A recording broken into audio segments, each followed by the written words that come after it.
Mesdames, Messires, Sa Majesté l'Infante d'Espagne.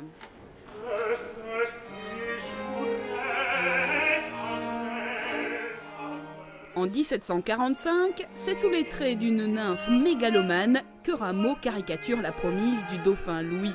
Scandale à la cour, mais le public populaire est sous le charme.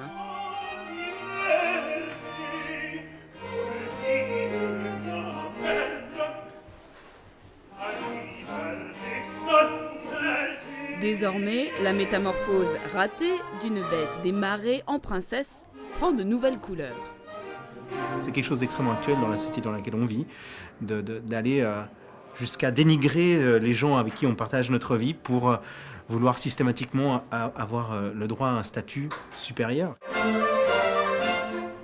La publicité nous permet de nous faire penser que tout est possible.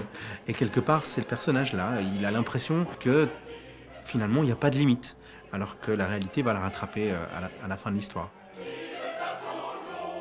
L'histoire, transposée par Mariam Clément, celle d'une société de consommation qui a englouti le rêve américain.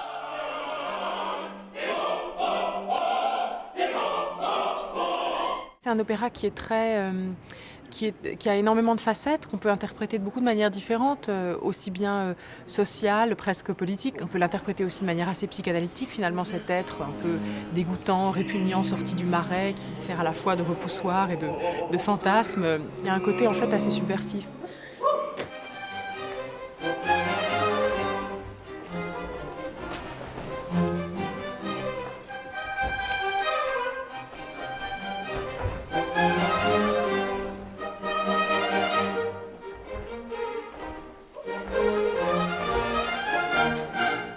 C'est une œuvre extrêmement raffinée, c'est une œuvre du XVIIIe, c'est pas un comique troupier du tout, on n'est pas du tout dans le côté Offenbach.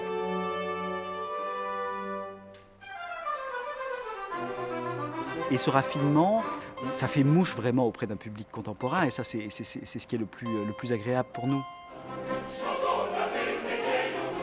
Pas de happy end dans ce conte cruel, mais le mariage de l'élégance et de l'impertinence y est très heureux.